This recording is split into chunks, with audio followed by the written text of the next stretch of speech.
Hello friend, आज हम पढ़ेंगे अध्याय 2 दो चरों का रैखिक समीकरण प्रश्नावली 1। कुछ बेसिक चीजें मैं आपको पहले वीडियो में बता चुका हूं।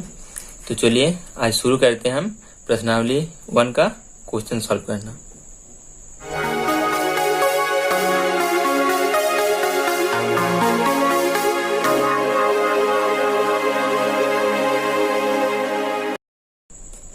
देखते हैं पहला क्वेश्चन क्या बोला है। निम्नलिखित कथनों को समीकरण के रूप में लिखिए। इसमें एक कथन दिया हुआ है, इसको समीकरण के रूप में लिखना है। क्या बोला है कथन? एक विद्यालय के क्रिकेट कोच ने 3 बल्ले और 6 गेंदे 3,900 रुपये में खरीदी। वहीं से उन्होंने 1 बल्ला और 2 गेंदे 1,300 रुपये में खरीदी। किसी विद्यालय की एक क्रिकेट की टीम है, कोच मतलब टीम, 3 बल्ले मतलब 3 बैट और 6 गेंदे मतलब 6 बॉल खरीदे और उसका कीमत कितना चुका है? 3,900। वहीं से उन्होंने मतलब उसी दुकान से खरीदे हैं, तो जो रेट है सेम होगा। 1 बल्ला मतलब 1 बैट और 2 बॉल की कीमत कितना चुकाए हैं? 1,300 रुपये, 1,300 रुपये। तो इसको हमको समीकरण बनाना है। तो समीकरण बनाने के लिए हमको जबकि जमाना पड़ेगा। तो कैसे जमाएंगे? हम कथन को लिखेंगे, पहले कुछ मानेंगे। तो चलिए देखिए कैसे बनाते हैं। सबसे पहले हम निकालेंगे एक बल्ले मतलब एक बैट की कितना कीमत है। 3 बल्ले की निकालना है, तो 1 बल्ले की हम निकालेंगे कितना रुपए, और गेंदे में की भी 1 गेंदे का निकालेंगे कितना रुपए होगा। तो इन दोनों चीजों को हम मानेंगे। जैसे आप फॉर एग्जाम्पल आप लीजिए कि 4 चॉकलेट खरीदे हैं आप, 4 चॉकलेट और 2 बिस्किट खरीदे हैं। ठीक है, 4 चॉकलेट और 2 बिस्किट की कीमत आप चुकाए हैं 20 रुपया दुकानदार को। तो हम इसको समीकरण के लिए जमाने के लिए सबसे पहले हमको निकालना पड़ेगा कि 1 चॉकलेट का कितना कीमत है। 1 चॉकलेट का कीमत जितना होगा उसको हम 4 से गुना कर देंगे, और 1 बिस्किट का जितना कीमत होगा उसको हम 2 से गुना कर देंगे। अब दोनों को जोड़ देंगे तो हमारा टोटल 20 रुपया आ जाएगा। अब मान लीजिए हमारा चॉकलेट की कीमत कितना है? 2 रुपया है। ठीक है, तो हमारे पास कितना चॉकलेट था? 4 चॉकलेट था। तो 4 दूनी कितना हो गया? 8 रुपये। और हमारा जो बिस्किट की कीमत है वो है 6 रुपये। तो 2 बिस्किट खरीदने हैं, 2 बिस्किट लिए हम लोग, तो 6 दुगनी हो जाएगा 12 रुपया, धन 12। और इन दोनों को जब हम जोड़ देंगे तब हमारा 20 रुपया आ जाएगा। तो हमको इस एक एक चीजों की रेट निकालने के लिए सबसे पहले हमको कुछ दोनों चीजों की एक चीज एक सामान की कीमत कितना है उतना हमको निकालना पड़ेगा। जैसे कि इसमें 3 बल्ले और 6 गेंदे की कीमत दिया हुआ है, तो 3 बल्ले में से 1 बल्ले की कीमत कितना है पहले वो निकालेंगे हम लोग। उसके बाद 6 गेंदे में से 1 गेंदे की कीमत कितना है उसको निकालेंगे। फिर 3 से और 6 से गुना कर देंगे और दोनों को जोड़ के हम लिखेंगे 3,900 रुपये। तो कैसे करेंगे इसको तो मैं फॉर एग्जाम्पल बताया था। तो चलिए सबसे पहले मानते हैं कि माना एक बल्ले की कीमत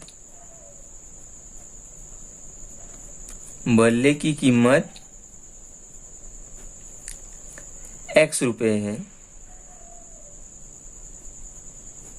ठीक है, एक बल्ले की कीमत निकाले हम लोग X रुपए, और गेंद है 6 गेंदे है। तो अब लिखेंगे एक गेंद की कीमत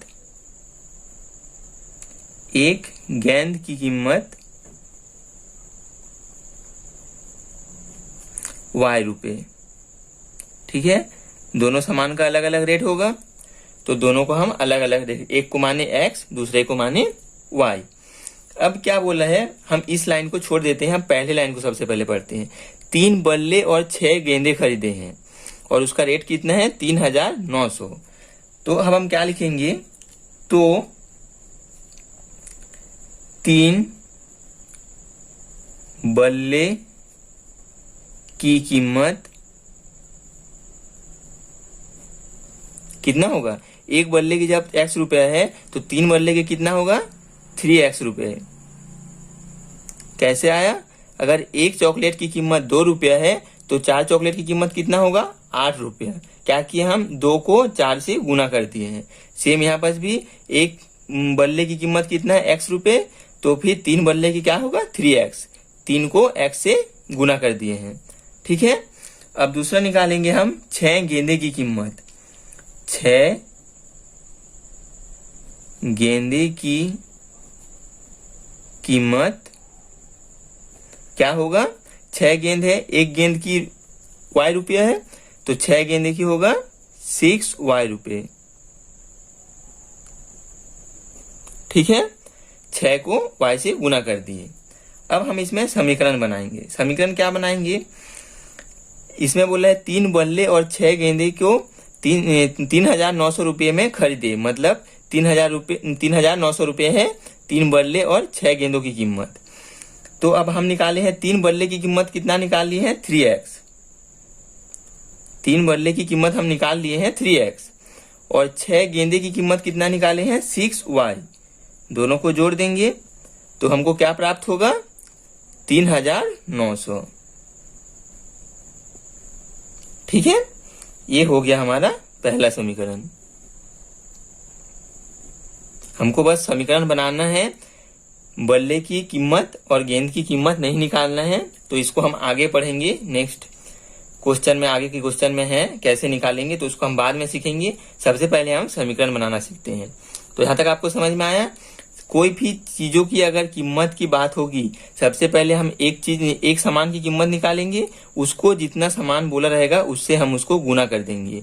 फिर अगर चूंकि यहाँ पर 2 अलग अलग चीजें हैं, बल्ले भी है और गेंदे हैं, इसलिए दोनों चीजों को 3 बल्ले और 6 गेंदे को, 3 बल्ले की कीमत है और ये 6 गेंदे की कीमत है, तो दोनों को जोड़ दिए 3,900। ये हो गया हमारा पहला समीकरण।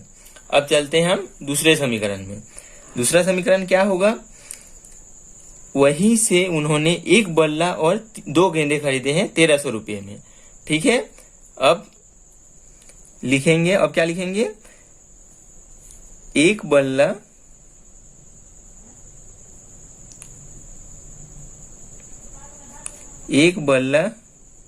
की कीमत, 1 बल्ला की कीमत क्या होगा, 1 बल्ले की कीमत हम तो x माने थे, तो 1 बल्ले की कीमत x ही होगा, x रुपए। यहाँ पास 1 था, इसलिए 1 को जब x से गुना करेंगे तो x रुपए आएगा। अब दूसरा लाइन बोला है 2 गेंदे, तो 2 गेंदे की कीमत कितना होगा, 2 गेंदे की कीमत, 1 गेंदे की y रुपया है, तो 2 गेंदे की कितना होगा, 2y रुपये। ठीक है, अब दूसरा समीकरण बनाएंगे। दूसरा समीकरण कैसे बनाएंगे, 1 बल्ला और 2 गेंदों की टोटल कीमत कितना है, 1,300 रुपये। तो ये हमारा एक बल्ले की कीमत है x, 1 बल्ला x प्लस 2 गेंदे बोला है, 2 गेंदों की कीमत कितना है, 2y बराबर कितना हो जाएगा, 1,300, 1,300 रुपये। ये हो गया हमारा दूसरा समीकरण। हमको बस समीकरण बनाने बोला था, बल्ले और गेंदे की कीमत नहीं निकालना है। कैसे निकालेंगे ये हम आगे समझेंगे, आप समीकरण बनाना पहले सीख जाएं। ठीक है, अब चलिए दूसरा क्वेश्चन समझते हैं। दूसरा क्वेश्चन क्या बोला है, 2 संख्याओं का योग 16 तथा उनका अंतर 8 है। हमारे पास 2 संख्याएं हैं जिसका योग 16 है और उसका अंतर 8 है। तो हम सबसे पहले उन 2 संख्याओं को मानेंगे। हमने क्या मानेंगे, माना 2 संख्या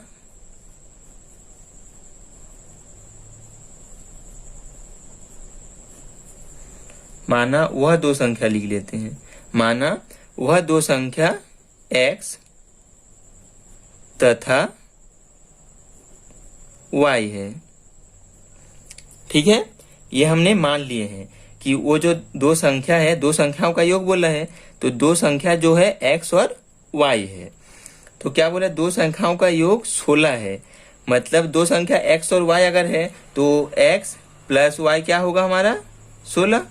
सिंपल सी बात है, दो संख्याओं का योग 16 बोला है, एक दोनों संख्या x और y है तो x प्लस वाई बराबर 16। ये हो गया हमारा पहला समीकरण। दूसरा समीकरण क्या बोला है, उनका अंतर, अंतर मतलब क्या, x माइनस वाई बराबर 8। समीकरण 2, उनका अंतर बोला है x माइनस वाई बराबर 8, उनका अंतर ही है बराबर 8। हो गया, दो समीकरण बन गए। छोटी सी क्वेश्चन था, चलिए आगे बढ़ते हैं। अब तीसरा क्वेश्चन में क्या बोला है, एक फल की दुकान पर 2 किग्रा मतलब किलोग्राम, ठीक है, किग्रा मतलब किलोग्राम, 2 किलोग्राम सेब तथा 1 किलोग्राम अंगूर का की मूल्य 160 रुपये है। उसी दुकान पर 4 किलोग्राम सेब व 2 किलोग्राम अंगूर का की मूल्य 300 रुपये थी। तो क्या बोला है, 2 किलोग्राम सेब और 1 किलोग्राम अंगूर का मूल्य क्या है 160 रुपये, और 4 किलोग्राम सेब और 2 किलोग्राम अंगूर का मूल्य है 300 रुपये। उसी दुकान है मतलब रेट सेम है। तो कैसे हम इसको मानेंगे, माना मैं जैसे कि बोला है मूल्य दिया है, मतलब 2 किलोग्राम सेब की बात है, सेब तो हम 1-2 करके नहीं गिनते हैं, इसको हम वजन में लेते हैं। तो क्या मानेंगे हम लोग, 1 किलोग्राम सेब की मूल्य, ठीक है, 1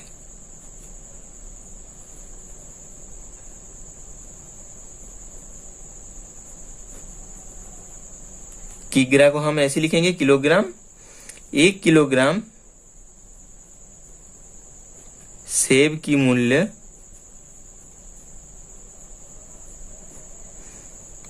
x रुपए, ठीक है, 1 किलोग्राम सेब की मूल्य x रुपए। और दूसरा क्या बोला, अंगूर का मूल्य, तो 1 किलोग्राम अंगूर का मूल्य क्या लेंगे हम लोग, y रुपए। 1 किलोग्राम अंगूर की मूल्य y रुपए, ठीक है, यहां तक समझ आ गया। अब हमको पहले लाइन पे क्या बोला है, 2 किलोग्राम सेब और 1 किलोग्राम अंगूर का मूल्य इतना रुपए दिया हुआ है। तो हम सबसे पहले निकालेंगे 2 किलोग्राम सेब की कीमत कितना होता है, तो लिखेंगे 2 किलोग्राम सेब की कीमत या की मूल्य, जो लिख सकते हैं आप, इसमें मूल्य लिखा हुआ था इसलिए हम मूल्य लिखे। 2 किलोग्राम सेब की मूल्य क्या होगा, 1 किलोग्राम का अगर x है तो 2 किलोग्राम का हो जाएगा 2x, ठीक है। 1 किलो का अगर 50 रुपए तो 2 किलो का 100 रुपए, 2 से हम गुना कर दिए। 1 किलो का जो मूल्य था तो ऐसे किए हैं, x को 2 से गुना कर दिए हैं, 2x रुपए। अब आते हैं अंगूर पर। 1 किलोग्राम अंगूर की बात हुआ है, तो 1 किलोग्राम अंगूर की बात हमको तो ऐसी पता है, फिर भी एक बार लिख लेते हैं। 1 किलोग्राम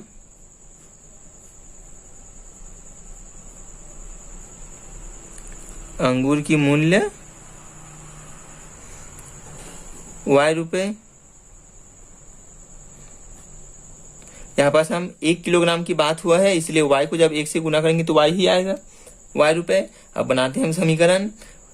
2 किलोग्राम सेब और 1 किलोग्राम अंगूर का मूल्य बोला है 160 रुपये। ये हमारा 2 किलोग्राम का मूल्य है 2x सेब, और 1 किलोग्राम अंगूर, 1 किलोग्राम अंगूर का रेट क्या है y रुपये। दोनों को जोड़ देंगे तो हमारा क्या आएगा 160 रुपये, ठीक है। अब दूसरी बार में क्या बोला है, इसको दे देंगे हम लोग समीकरण 1। अब दूसरा लाइन पे क्या बोला है, 4 किलोग्राम सेब, तो हम लिखेंगे 4 किलोग्राम सेब की मूल्य, 4 किलोग्राम सेब की मूल्य बोला है। जब 1 किलोग्राम का x रुपए है तो 4 किलोग्राम का क्या होगा 4x, उस 4 से हम गुना कर देंगे x को, ठीक है। आप एक एक लाइन को समझ के पढ़ते जाइए, एक एक लाइन को लिखते जाइए, मैथ्स बनता जाएगा। अब नेक्स्ट क्या बोला है, 2 किलोग्राम अंगूर का मूल्य बोला है, तो 2 किलोग्राम अंगूर का मूल्य निकाल लेंगे हम लोग। 2 किलोग्राम अंगूर की मूल्य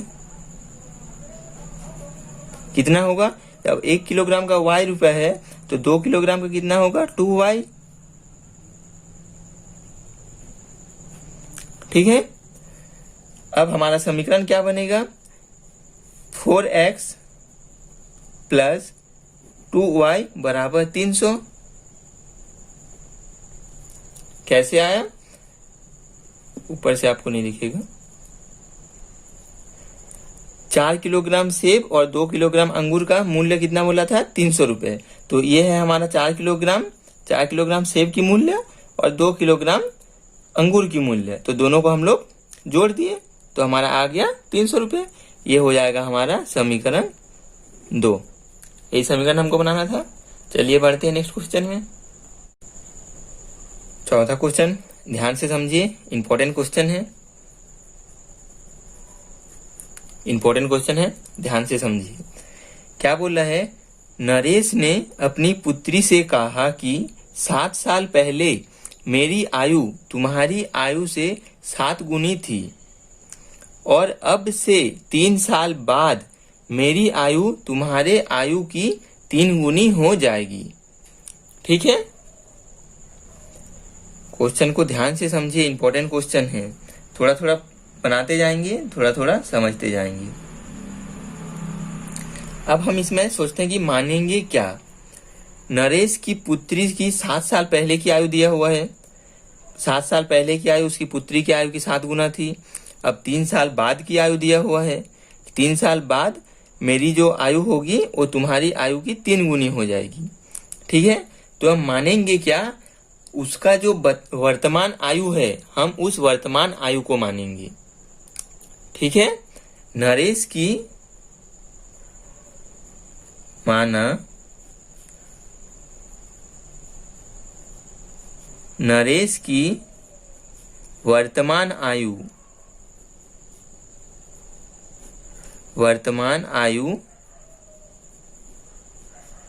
x वर्ष। ठीक है, यह हम नरेश की वर्तमान आयु माने हैं, ना कि 7 साल पहले या 3 साल बाद की। हम वर्तमान आयु को लिए हैं जो अभी चल रहा है। ठीक है, अब लेते हैं उसकी पुत्री की। अब नरेश की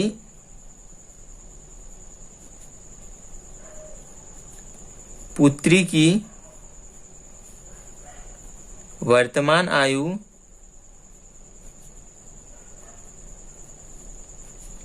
y वर्ष मान लेते हैं। ठीक है, अब पढ़ते हैं प्रथम लाइन को।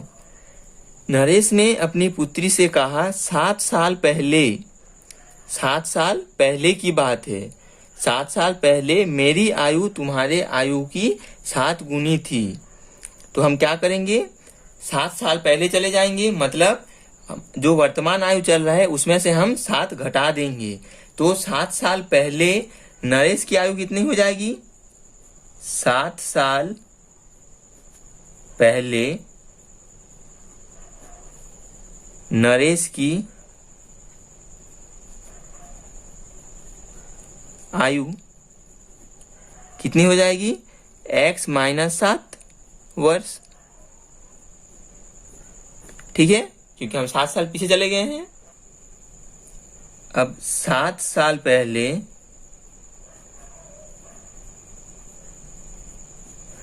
नरेश की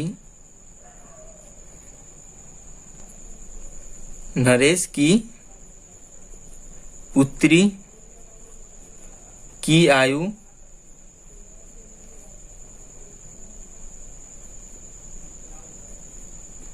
कितना हो जाएगा? y माइनस 7 वर्ष। क्योंकि वर्तमान आयु उसका y था, तो 7 वर्ष अगर पहले चले जाएंगे तो y माइनस 7 हो जाएगा। ठीक है, यहां तक समझ आया? अब उसके बाद क्या बोला है? 7 साल 7 गुनी थी, इसको तो छोड़ देते हैं। उसके बाद हम चलते हैं 3 साल बाद मेरी आयु तुम्हारी आयु की 3 गुनी हो जाएगी। अब 3 साल बाद हमको जाना है। तो हम पहले समीकरण को पहले बना लेते हैं। जो पहले लाइन पे दिया हुआ था, क्या बोला था, 7 साल पहले मेरी आयु, मतलब नरेश की आयु। नरेश ने कहा था 7 साल पहले, ये हमारा 7 साल पहले की बात है। ये जो लिखे हैं 7 साल पहले दोनों की आयु लिख लिए हैं। तो उसकी पापा ने उससे कहा था कि 7 साल पहले मेरी आयु, मतलब नरेश की आयु। तो हम लिख लेंगे नरेश की आयु x - 7 वर्ष, x - 7। ठीक है, उसकी आयु तुम्हारे आयु से 7 गुनी थी। मतलब ये जो उसकी बेटी की, पुत्री की आयु जो है वो उसकी आयु की 7 गुनी थी। मतलब क्या लिखेंगे हम लोग, बराबर 7 गुना y - 7। समझ आया? ये होगा हमारा समीकरण 1। और एक बार बता देता हूं हम कैसे किए यहाँ पर। 7 साल पहले, मतलब ये दोनों है 7 साल पहले की बात। 7 साल पहले हम चले गए। 7 साल पहले तुम्हारी आयु, मेरी आयु तुम्हारी आयु से 7 गुनी थी। सबसे पहले मेरी आयु बोले हैं तो मेरी आयु लिख लिए हैं, मतलब नरेश की आयु हम लिख लिए हैं x - 7 लिख लिए। अब क्या बोला है, तुम्हारी आयु मतलब पुत्री की आयु से 7 गुना अधिक थी। तो पुत्री की आयु में हम क्या किए हैं, 7 का गुना कर दिए हैं। ये पुत्री का आयु है, उसमें 7 का गुना कर दिए हैं। ठीक है, अब इसमें आपको और छोटा सी चीज बता देता हूं। जो पापा है, पापा का उम्र हमेशा बड़ा होगा और जो बेटी है उसका उम्र कम होगा। तो पापा की उम्र के बराबर बेटी की उम्र को लेंगे तो बेटी की उम्र में हमारा गुना होगा। ठीक है, यहाँ पर गलती मत कीजिएगा, ध्यान से समझिएगा। अब दूसरा लाइन पे क्या बोला है, 3 साल बाद। तो हम चलेंगे 3 साल बाद, इसके 3 साल बाद नहीं, वर्तमान आयु जो चल रहा है उसके 3 साल बाद। तो हम लिखेंगे 3 साल बाद नरेश की आयु,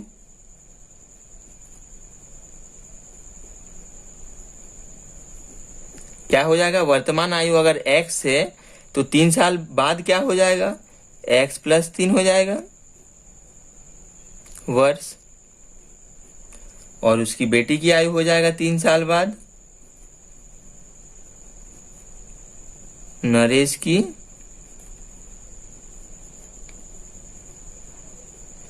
सॉरी यहाँ पर क्या पुत्री लिखा हुआ है तो हम इसमें पुत्री लिखेंगे। पुत्री की आयु क्या हो जाएगा, y + 3। हम जो वर्तमान आयु लिए थे उसके 3 साल बाद की बोल रहे हैं। अब से मतलब वर्तमान आयु जो चल रहा है उसके 3 साल बाद। तो हमारा जो वर्तमान आयु था ये दोनों था, तो इसकी हम 3 साल बाद चले गए, x + 3 y + 3, दोनों का 3 साल बाद चले गए। अब क्या बोला है, 3 साल बाद मेरी आयु, मतलब किसकी, नरेश की आयु। नरेश की आयु क्या है, x + 3 है। मेरी आयु किसके बराबर है, तुम्हारे आयु की 3 गुनी हो जाएगी। मतलब पुत्री की जो आयु है 3 गुनी हो जाएगी। तो 3 गुना y + 3। नरेश की जो आयु है उसकी आयु उसकी पुत्री की आयु की 3 गुना हो जाएगी। पापा का सॉरी नहीं दिख रहा है, पापा का जो है वो ज्यादा होगा और ये जो पुत्र है उसका कम होगा। पुत्र की जो उम्र होगा, आयु होगा, उसका 3 गुना उसका पापा का होगा। ठीक है, ये हो जाएगा हमारा दूसरा समीकरण। ठीक है, आशा करता हूं आपको समझ में आ गया। ध्यान से समझिए क्या बोला है, एक एक लाइन को पढ़ते जाइए, एक एक लाइन को आप लिखते जाइए। ठीक है, यहाँ तक आपको समझ में आ गई। अब क्या करना है, हम पहले दोनों समीकरण को बना लिए हैं। अब ये हमारा आंसर नहीं है तो हमको क्या करना है, समीकरण को थोड़ा सा सॉल्व करना है आगे। तो पहले हम समीकरण को बना लिए, अब सॉल्व हम आराम से कर सकते हैं, इसलिए हम यहीं तक इसको छोड़ दिया था मैंने। अब हम इसको समीकरण 1 से, ठीक है, क्या है हमारा समीकरण 1, x - 7 बराबर 7, कोष्टक के अंदर है y - 7। ये हमारा समीकरण 1 है। ये अब इसको हम थोड़ा सॉल्व करेंगे। x जो है x - 7 ही रहेगा, इसको अंदर गुना कर लेंगे तो हो जाएगा 7y minus 7 7 49।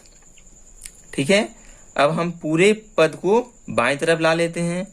x - 7 minus 7y, इधर प्लस है तो इधर आके माइनस हो जाएगा, और ये माइनस है तो इधर आके हो जाएगा प्लस, बराबर हमारे में बचेगा क्या 0।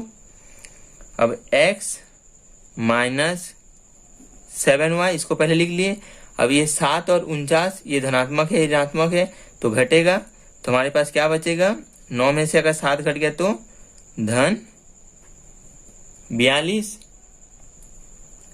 बराबर में क्या होगा 0। समीकरण 1 लिए थे, हमारा समीकरण 1, इसको ही हम थोड़ा सा सॉल्व कर लिए। अब समीकरण 2 को भी थोड़ा सा सॉल्व कर लेते हैं। समीकरण 2 से क्या बोला है, समीकरण 2 से क्या है x प्लस 3 बराबर 3y प्लस 3। इस पूरे पद को आप यहाँ पर भी डिक्लेयर कर सकते थे, पर मैं इसलिए नहीं किया क्योंकि आपको यहाँ पर समझा रहा था, अगर इस चीज को बताता तो आप वहां पर भूल सकते थे, इसलिए मैं यहीं तक करके छोड़ दिया था। अब अलग से इसको लास्ट में बता रहा हूँ आपको। इसको कुछ नहीं करना है, बस सॉल्व करना है, जो आप पहले से गुना भाग करना सीख चुके हैं।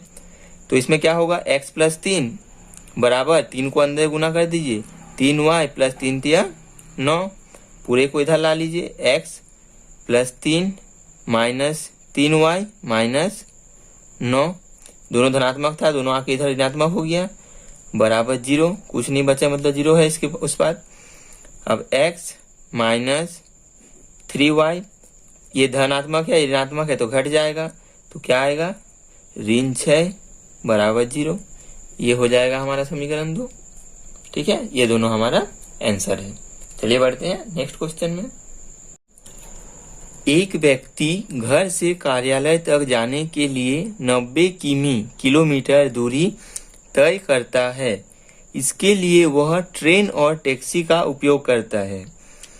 व्यक्ति द्वारा टैक्सी से तय की गई दूरी ट्रेन से तय की गई दूरी की दुगुनी है। फिर से वाले क्वेश्चन को पढ़िए, क्या बोला है।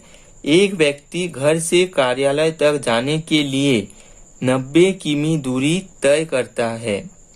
ठीक है, इतना समझ आया।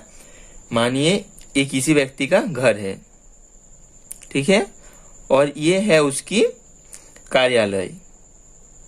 ठीक है, इन दोनों बीच की जो दूरी है वो है हमारा 90 किलोमीटर।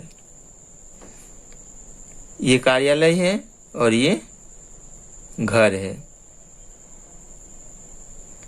कार्यालय। इसकी जो दूरी है वो है 90 किलोमीटर। ठीक है, इस पूरे दूरी का कितना है 90 किलोमीटर। अब आगे बढ़ते हैं। इसके लिए वह ट्रेन और टैक्सी का उपयोग करता है। घर से कार्यालय तक जाने के लिए ट्रेन और टैक्सी वो दोनों का उपयोग करता है। व्यक्ति द्वारा टैक्सी से तय की गई दूरी ट्रेन से तय की गई दूरी की दुगुनी है। मतलब वह व्यक्ति टैक्सी से तय की गई दूरी, मतलब टैक्सी से वो जितना दूरी जाता है वो दूरी ट्रेन से जितनी दूरी जाता है उसकी दुगुनी है। ठीक है, तो हम सबसे पहले मानेंगे ये घर है। सबसे पहले वो, अब वो ये नहीं बताया गया है कि पहले की टैक्सी से गई है या ट्रेन से गए हैं, तो हमको हम किसी भी मान सकते हैं। तो सबसे पहले हम मानेंगे, माना वह व्यक्ति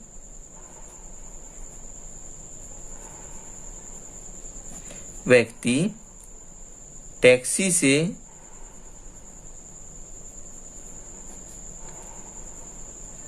से तय की गई दूरी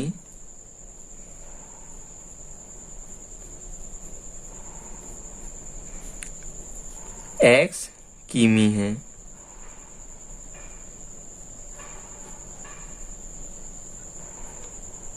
ठीक है, टैक्सी से तय की गई दूरी बोला है, इसलिए हम मान लिए वह व्यक्ति टैक्सी से तय की गई दूरी x किमी है। तो हम सबसे पहले मान लेते हैं वह टैक्सी से ही गया, ये हम लोग माने हैं। ठीक है, हमको पता नहीं है वो पहले टैक्सी से गया है या ट्रेन से गया है। तो ये जो दूरी है ये हमारा है x मीटर, x किलोमीटर। ठीक है, x किमी बोला है। अब क्या बोला है, उसके आगे बोला है ट्रेन से भी वो गए हैं x किलोमीटर, वह टैक्सी और ट्रेन दोनों से गए हैं। तो मान लिए ये हमारा टैक्सी की दूरी है, ठीक है। अब हम मानेंगे कि ट्रेन से कितना गए हैं। अब ये जो बचा बुचा जितना रास्ता है उसको उन्होंने किससे तय की गई, ट्रेन से। तो इसको हम मान लेंगे y किमी। इसकी जो दूरी है वह है y किमी। वह व्यक्ति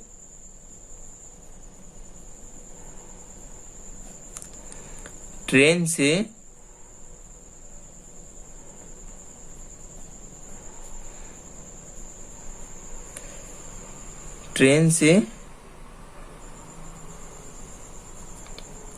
तय की गई दूरी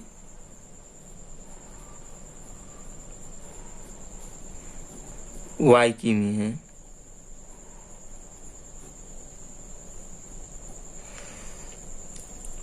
यहाँ पर हम वह व्यक्ति की कर देते हैं, वह व्यक्ति की, तो ये सुनने में ज्यादा अच्छा लगेगा। वह व्यक्ति की टैक्सी से तय की गई दूरी x किमी है और वह व्यक्ति की ट्रेन से तय की गई दूरी y किमी है। हम यहाँ पर देखिए जो हम डायग्राम बनाए हैं उसमें x का मान जो है वो ज्यादा लिए हैं, y का कम लिए हैं, क्योंकि y का ट्रेन से गए हैं और x जो है वो टैक्सी से गए हैं। और आपको क्वेश्चन में बोला गया है टैक्सी से तय की गई जो दूरी है वो ट्रेन से तय की गई दूरी की दुगुनी है। तो इस मतलब टैक्सी से जो तय किया गया दूरत्व है वो ज्यादा है, इसलिए हम x को ज्यादा लिए हैं, y को कम लिए हैं, जिससे आपको समझने में ज्यादा इजी पड़े। अब हम समीकरण बनाएंगे। तो इसमें से हमारा 2 समीकरण बनाना है। जब हम कोई क्वेश्चन को सॉल्व करके इस टाइप की क्वेश्चन को सॉल्व करते हैं, 2 समीकरण बनाते हैं, तभी हमको पता चलता है कि उसका जो x का मान क्या है, y का मान है। एक समीकरण से पता नहीं चलता। तो फिलहाल तो आपको समीकरण बनाना है, ना ही उसका दूरत्व को निकालना है। तो 2 समीकरण बनाना पड़ेगा हमको। पहला समीकरण हमारा क्या बनेगा, इससे आपको दिख रहा है x प्लस y करेंगे। x क्या है, किमी है, दूरत्व है, और y भी दूरत्व है। तो दोनों को दूरी को जब हम जोड़ देंगे तो 90 प्राप्त होगा। हमारा पहला समीकरण क्या हो सकता है, x प्लस y बराबर 90। पहला समीकरण, क्योंकि बोला है कि कार्यालय तक जाने के लिए 90 किमी दूरी तय करता है। अगर आप चाहे तो यहां लिख सकते हैं कुल दूरी बराबर कुल तय की गई दूरी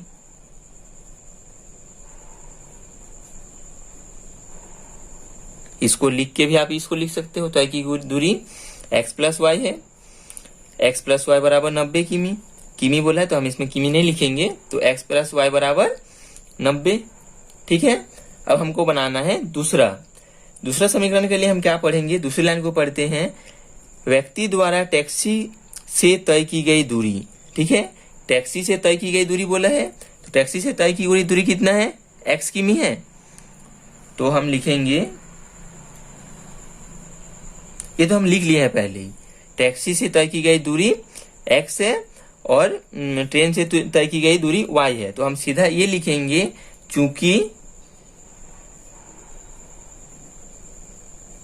चूंकि यहां से लिखेंगे ट्रेन से तय की गई दूरी की दुगुनी है टैक्सी से, यहां से लिखेंगे टैक्सी से तय की गई दूरी ट्रेन से तय की गई दूरी की दुगुनी है।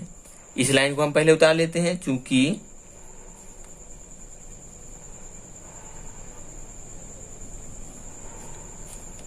थोड़ा ऊपर कर लेता हूं, टैक्सी से तय की गई दूरी